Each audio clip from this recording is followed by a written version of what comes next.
It was clear only one of us would survive. And in the end, it was me. The search for the 10-year-old schoolgirl has lasted a week. Still have no idea of her whereabouts. Welcome para keturunan spesies Homo sapien. Kembali lagi di channel Gibahin Movie. Daripada gibahin orang, mending gibahin movie. Masih bersama saya, si penjual borak yang tak henti-hentinya membeli gorengan demi memperindah suara saya yang serak-serak basah ini. Gimana kabarnya kalian, wahai sobat donaturku? Apakah masih menunggu balasan chat dari orang yang gak suka sama kamu? Sadar diri woy. Kali ini kami akan membahas film 3096 Day atau 3096 hari, di mana film ini merupakan film drama Jerman yang dirilis tahun 2013. Yang disutradarai oleh sutradara favorit saya, yaitu Sherry Horman. Film ini sendiri mendapatkan rating sebesar 6,2/10 IMDb. Film ini juga masih dibintangi oleh makhluk-makhluk bumi seperti aktris Antonia Campbell Hughes yang berperan sebagai Natasha Campus, tokoh utama dalam film ini. Ada juga aktor Tore Linhart yang berperan sebagai Wolfgang Priklopil, tokoh antagonis dalam cerita ini. Ada juga Treholm yang berperan sebagai ibunya Natasha, dan Derbala Molloy yang berperan sebagai ibu dari Wolfgang. Memang sulit menyebutkan nama-nama pemeran yang ada di dalam film ini guys, tapi akan saya lakukan demi adsense. Film ini diangkat dari kisah nyata, di mana cerita ini diambil dari kisah seorang anak berusia 10 tahun yang bernama Natasha Campus yang diculik selama kurun waktu 8 tahun dari tahun 1996 sampai 2004. Baiklah, tanpa banyak basa-basi lagi, langsung saja kita masuk ke alur ceritanya. Tapi sebelum itu, pastikan kompor dalam keadaan mati, wifi tetangga sudah dicuri, dan baterai handphone telah terisi. Oke, bismillahirrahmanirrahim.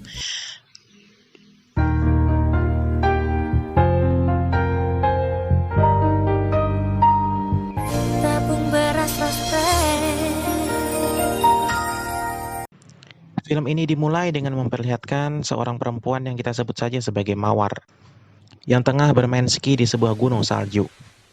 Tiba-tiba Mawar berhenti di depan toilet. Lalu ada seorang laki-laki, ya sebut saja dia Oncom, yang juga ikut berhenti. Si Oncom pun lantas melihat keadaan di dalam toilet. Setelah dirasanya aman, barulah Oncom menyuruh Mawar untuk masuk. Ternyata Mawar ingin buang air kecil. Di dalam toilet ternyata Mawar tidak sendirian. Ada perempuan yang juga buang air kecil. Setelah Mawar selesai, tiba-tiba ia pun perlahan mulai mendekati perempuan tadi dan memberitahunya tentang identitas Mawar yang sesungguhnya. Ternyata Mawar adalah Natasha Campus. Ia pun memberitahu bahwa ia tengah diculik. Setelah memberitahu perempuan tersebut tentang identitasnya, tiba-tiba seseorang masuk ke toilet dan raut wajah Natasha pun langsung menjadi ketakutan. Siapakah orang yang masuk ke toilet tersebut hingga membuat Natasha panik? Kita akan mengetahui jawabannya setelah komersial break berikut ini. Check it out. Cerita pun dilanjutkan dengan menceritakan masa kecil Natasha Campus, yang mana saat itu ia tengah menari di sebuah bar. Natasha kecil berada di sebuah bar dengan ayahnya. Setelah selesai menari, ia pun minum bersama teman-teman ayahnya. Tapi Natasha tidak meminum bir, melainkan meminum jus jeruk. Ini terlihat dari air yang dipegang oleh Natasha yang berwarna kuning keoranye-oranyean. Setelah itu Natasha pun meminta ayahnya untuk segera pulang karena ibunya akan menjemputnya sebentar lagi. Tetapi ayahnya memintanya untuk menunggu sebentar. Sekedar info bahwa ayah dan ibunya Natasha telah pisah rumah. Jadi dapat disimpulkan bahwa Natasha kecil termasuk anak yang besar dari keluarga broken home. Karena menunggu terlalu lama, Natasha kecil pun ketiduran. Dan sewaktu bangun, ia telah berada di rumah ibunya. Setelah bangun dari tidur, ia pun sedikit berdebat dengan ibunya tentang Natasha kecil yang seharusnya tidak pergi ke sebuah bar. Dari hasil debat tersebut, Natasha kecil mendapatkan tamparan di pipi kirinya. Dengan perasaan yang pasti tidak enak karena habis ditampar, Natasha kecil pun memutuskan pergi dari rumah, tapi bukan untuk minggat, melainkan untuk pergi ke sekolah. Sewaktu di perjalanan menuju sekolah, ternyata Natasha kecil sudah ditunggu oleh seorang laki-laki yang ingin menculiknya. Sewaktu ingin dimasukkan ke dalam mobil, Natasha kecil sempat berteriak meminta tolong.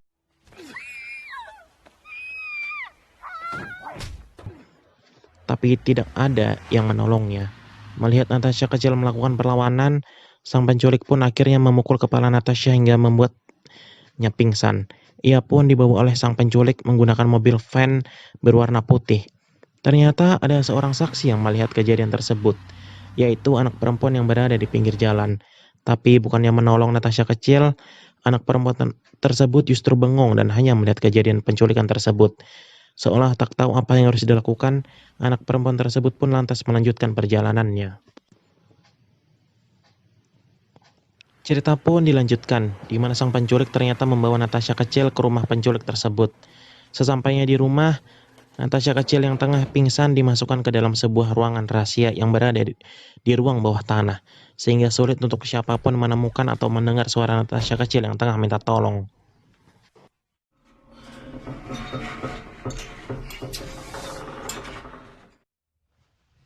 Natasha yang tengah pingsan akhirnya sadar. Ia pun ketakutan serta bingung melihat ruangan tempat ia disekap.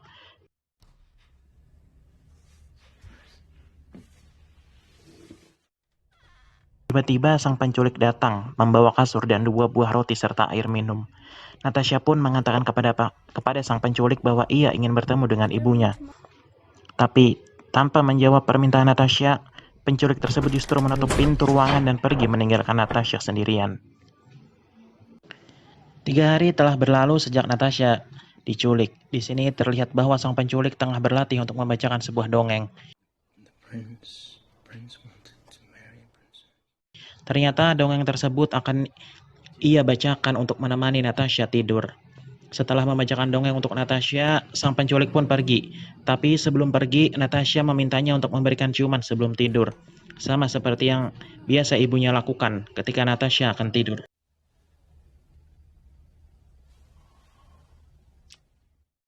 Di lain tempat, ternyata orang tua Natasha telah melaporkan kejadian tentang hilangnya putri mereka kepada polisi. Polisi pun mengerahkan semua yang mereka punya untuk mencari keberadaan Natasha. Tapi tidak ada petunjuk tentang kemana perginya Natasha. Balik lagi ke tempat si penculik. Ternyata penculik tersebut tinggal di rumah tersebut sendirian. Tapi sesekali nenek dan ibunya datang untuk menjenguknya. Pada hari berikutnya, ibu dari sang penculik datang untuk berkunjung. Ia pun membawakan beberapa makanan untuk anaknya. Pada malam harinya, sang penculik dan ibunya menonton televisi dan melihat berita tentang hilangnya anak berusia 10 tahun bernama Natasha Campus. Ibunya berpendapat bahwa motif dari penculikan tersebut ialah untuk memenuhi hasrat seksual sang penculik. Tapi anaknya yang tidak lain dan tidak bukan ialah pelaku penculikan tersebut tidak setuju dengan pendapat ibunya. Ia mengatakan mungkin alasan penculik tersebut karena pelakunya gila. Sang ibu tidak menyadari bahwa orang yang telah dilahirkannya dan dibesarkannya selama ini adalah pelaku kejahatan tersebut. Cerita pun berlanjut ke dalam ruangan rahasia di mana Natasha selama ini diculik. Saat itu sang penculik ingin mencuci rambut Natasha, tapi mereka berdua malah berdebat. Sebelumnya Natasha telah menuliskan sebuah surat untuk ibunya agar ibunya tidak terlalu khawatir. Ia pun meminta sang penculik untuk menyerahkan surat tersebut. Sang penculik pun memberitahu Natasha bahwa tidak ada yang menginginkannya. Ia mengatakan bahwa orang tua Natasha tidak mau membayarkan tebusan untuk putrinya. Mendengar hal tersebut, Natasha pun lantas membantah kata-kata penculik itu dengan mengatakan bahwa apa yang dikatakan penculik tersebut tidaklah benar. Karena alasan mereka tidak menebus Natasha karena orang tua Natasha bukanlah orang yang kaya. Sampai akhirnya Natasha kecil pun menangis dan penculik pun menyuruh Natasha untuk berhenti menangis. Sang penculik ternyata tidak tahan bila melihat air mata. Ia pun beberapa kali memasukkan kepala Natasha ke dalam air agar ia berhenti menangis. Tapi itu malah membuat Natasha semakin menangis. Dengan marah penculik tersebut pun meninggalkan Natasha sendirian. Di sini kita bisa melihat bahwa sangat sulit untuk Natasha kecil bisa keluar dari ruangan rahasia yang berada di bawah tanah tersebut. Kalau ingin keluar, Natasha harus membuka pintu tempat ia dikurung. Setelah itu, ia pun harus melewati pintu kecil yang ditutupi menggunakan semen. Lalu, ia pun harus mendorong brankas yang menghalangi pintu kecil tersebut. Dan terakhir, Natasha harus mendorong sebuah lemari yang menghalangi brankas. Sungguh biadab. Setelah mengunci semua jalan keluar untuk Natasha kabur, ibu dan nenek sang penculik pun datang. Mereka pun berkumpul sambil meminum secangkir kopi. Tiba-tiba, bel rumah penculik berbunyi, dan ketika sang penculik keluar untuk membukakan pintu pagar, alangkah terkejutnya ia ketika mengetahui tamu yang berkunjung bukanlah tamu sembarangan, melainkan dua orang polisi. Polisi tersebut tampaknya mendapatkan sedikit petunjuk mengenai mobil yang dipakai untuk menculik Natasha. Polisi tersebut mengetahui kalau mobil yang dipakai untuk menculik Natasha adalah mobil van berwarna putih dengan jendela gelap. Lantas, polisi akhirnya mendata semua mobil van berwarna putih dengan jendela gelap yang ada di kota tersebut untuk mendapatkan informasi lebih lanjut mengenai penculik yang telah menculik Natasha. Sampailah polisi ke rumah Wolfgang Priklopil. Polisi pun menanyakan beberapa pertanyaan kepada Wolfgang. Pertanyaan polisi tersebut ialah pada tanggal 2 Maret sekitar jam 7 sampai jam 8. Wolfgang di mana? Dan dengan siapa? Semalam berbuat apa? Enggak deng. Canda. Wolfgang pun lantas menjawab pada saat itu ia sedang berada di rumah. Setelah mendengar jawaban dari Wolfgang, kedua polisi tersebut pun lantas pergi. Bye. Bye. Bye-bye. Cerita pun berlanjut. Natasha teringat tentang masa lalunya. Ia mengingat tentang hari di mana ayah dan ibunya masih berkumpul. Ia dan kedua orang tuanya terlihat sangat bahagia. Natasha pun tertidur sambil mengingat masa lalu itu. Alhamdulillahirrahmanirrahim. Keesokan paginya, sang penculik datang dengan membawakan makanan dan minuman untuk Natasha. Natasha pun terbangun. Sebelum makan, Natasha memberikan beberapa pertanyaan. Seperti sampai kapan ia harus berada di sini. Penculik pun menjawab sampai orang tuanya membayar uang tebusan untuk Natasha. Padahal penculik tersebut tidak pernah meminta uang tebusan pada orang tua mereka. Bukan pada orang tua mereka, deng. Pada orang tua Natasha. Natasha pun bertanya lagi, apakah surat yang ia tulis untuk ibunya sudah diberikan? Ternyata penculik tersebut berbohong. Ia mengatakan bahwa surat yang Natasha tulis untuk ibunya telah ia berikan. Padahal surat tersebut telah disobek-sobek dan tidak pernah sampai ke tujuan. Setelah mendengar jawaban dari penculik tersebut, penculik pun memasang sebuah alat agar mereka dapat berkomunikasi dari jarak jauh. 183 hari pun telah berlalu semenjak Natasha diculik. Di dalam ruangan, terlihat Natasha kecil tengah bermain dengan imajinasinya. How long is the hour? Tiba-tiba suara muncul dari alat komunikasi yang telah dipasang sebelumnya. Ternyata penculik menanyakan, apakah Natasha sudah melakukan apa yang ia perintahkan? Natasha pun menjawab bahwa ia akan melakukan apa yang penculik tersebut perintahkan.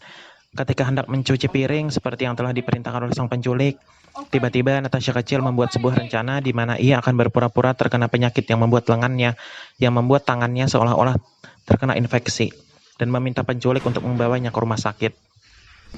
Sampai tibalah sang penculik dengan membawakan Natasha makanan. Dan Natasha pun menunjukkan tangannya yang sebelumnya telah ia berikan sisa makanan agar penculik mengira tangan Natasha terkena infeksi. Tetapi sang penculik sadar bahwa itu hanyalah sisa makanan yang dioleskan ke tangan Natasha. Setelah mengetahui kebohongan yang dilakukan Natasha, sang penculik pun marah dan mengatakan jika ia bermain-main dengan makanan, maka tak akan ada lagi makanan untuk Natasha. Mengetahui bahwa rencananya gagal, Natasha pun lantas berteriak meminta tolong kepada siapapun yang bisa mendengar suaranya. Tapi sang penculik mengatakan bahwa suara Natasha tak akan pernah sampai ke atas dan orang-orang tak akan pernah bisa mendengar suara Natasha. Ia pun menunjukkan kepada Natasha bahwa tempat Natasha dikurung benar-benar tertutup. Natasha kecil pun dengan suara yang penuh keputusasaan meminta sang penculik untuk membiarkannya pergi. Tapi sang penculik menjawab, mengapa ia harus membiarkan Natasha pergi setelah ia membuatkan kamar yang bagus untuknya. Mendengar jawaban dari penculik ini, sepertinya kita tahu bahwa penculik memang telah mempersiapkan semua itu ruangan tempat Natasha diculik selama ini.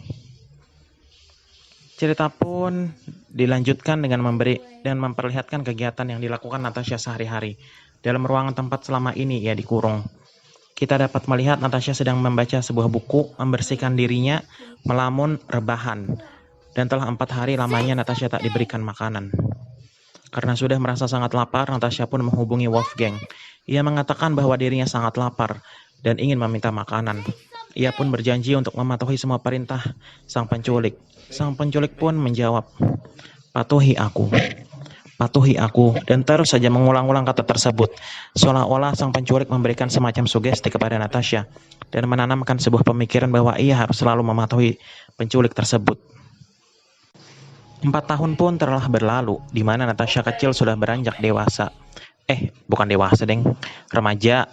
Di sini kita bisa melihat bahwa tubuh Natasha semakin kurus, karena jarang dikasih makan. Astagfirullahaladzim, ya Allah, ya Allah.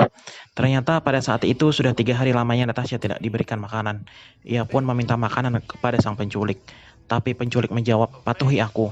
Ia terus saja mengulang-ulang perkataan itu. Natasha pun kesal dengan jawaban sang penculik. Natasha yang kesal dengan jawaban sang penculik akhirnya mengatakan bahwa, apakah kau sudah gila? Sudah sering sekali aku mendengar perkataan itu darimu. Dan setelah mengatakan hal itu, Natasha pun meminta maaf kepada sang penculik, karena ia tahu bahwa kata-kata yang dikatakannya hanya akan membuat sang penculik marah.